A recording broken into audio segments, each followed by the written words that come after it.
अमित शाह इंद्रधनुष auditorium में कृषि एवं सहकारिता की भूमिका आयोजित सहकारी सम्मेलन में पहुंचे।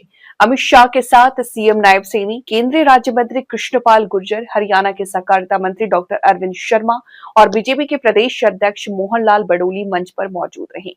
मंच पर अमित शाह को किसान की प्रतीक बैलगाड़ी की प्रतिमा और पुष्प गुच्छ देकर स्वागत किया गया। अमित शाह कुछ देर बाद ताऊ देवीलाल स्टेडियम में पुलिस के दीक्षांत परेड समारोह में शामिल होंगे। अमित शाह पंचकुला में 4 अलग अलग कार्यक्रमों में शिरकत करेंगे। के बाद हरियाणा पुलिस के हिस्सा बने हुए 5000 से ज्यादा युवा साथियों, उनके परिजनों और भाइयों और बहनों, सबसे पहले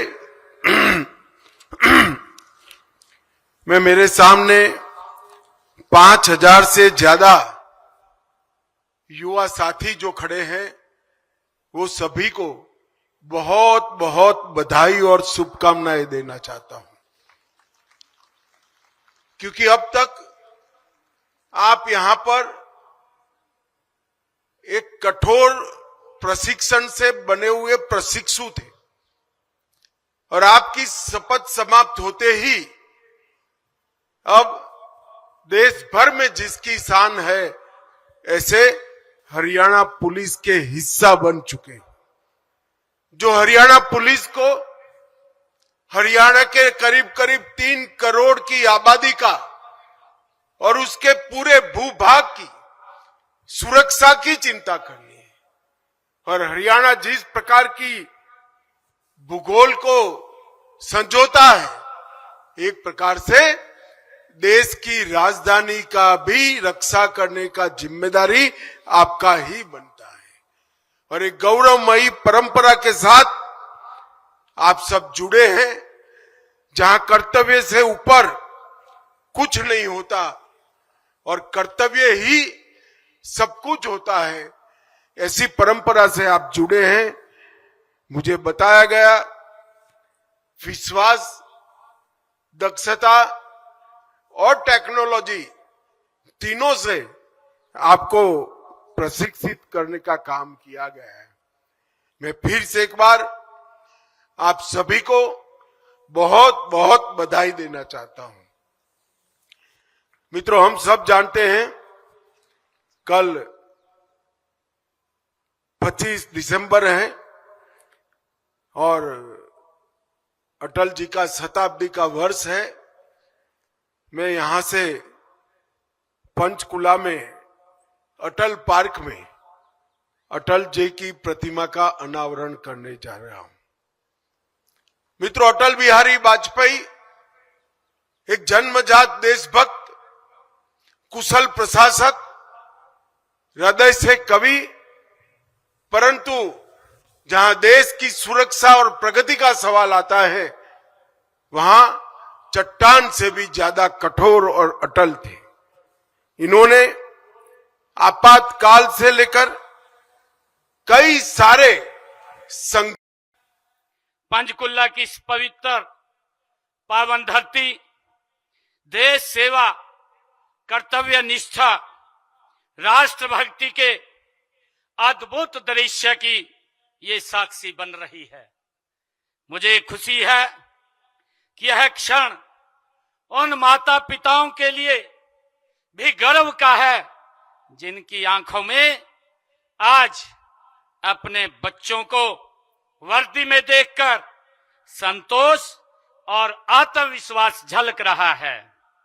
हरियाणा पुलिस के लिए यह विशेष गौरवशाली क्षण है कि आज यह बल देश के सबसे बड़े दीक्षांत समारोह का ये आयोजन कर रहा है। यह और भी गर्व की बात है कि इसमें हमारे देश के यशस्वी गृह मंत्री आदरणीय अमित शाह जी यहां पधारे हैं। मैं आपके सानिध्य ने इस आयोजन को विशेष ही नहीं बल्कि ऐतिहासिक बना दिया है। आप यहां आए हैं। इस गरिमामयी अवसर पर मैं अपनी ओर से हरियाणा सरकार की ओर से तथा समस्त प्रदेशवासियों की ओर से पुनः आपका हार्दिक अभिनंदन और स्नेहपूर्ण मैं आपका स्वागत करता हूं। मान्यवर माननीय प्रधानमंत्री नरेंद्र मोदी जी के मार्गदर्शन में और आपके कुशल नेतृत्व में देश की आंतरिक सुरक्षा अभूतपूर्व रूप से मजबूत हुई है। आतंकवाद के विरुद्ध निर्णायक नीति, नक्सलवाद पर करारा प्रहार, सीमाओं के भीतर और बाहर सुरक्षा का मजबूत कवच, ये सभी आपके दृढ़ संकल्प, दूरदर्शिता और अथक परिश्रम का ये परिणाम है। मान्यवर, आपने सुरक्षा, सुशासन और संवेदनशीलता को केवल नारा नहीं बल्कि प्रशासनिक संस्कृति आपने बनाया है। यह आपके विजन का ही ये परिणाम है कि पुलिस बलों में तकनीकी प्रशिक्षण और मानवता का समन्वय आज देश की कानून व्यवस्था का नया मानक बना है। अपराध के विरुद्ध जीरो टॉलरेंस, नागरिकों के प्रति सम्मान और पुलिस कर्मियों के कल्याण के लिए आपकी प्रतिबद्धता हर वर्दीदारी को नई ऊर्जा देती है। हरियाणा पुलिस भी आपके मार्गदर्शन में आधुनिक, सक्षम और जन विश्वास से युक्त ये बल के रूप में निरंतर गति से आगे बढ़ रही है। मान्यवर, आपके मार्गदर्शन में हमने इन जवानों को 3 नए आपराधिक कानूनों, साइबर क्राइम अनुसंधान व साइबर सिक्योरिटी में विशेष रूप से प्रशिक्षण दिया है।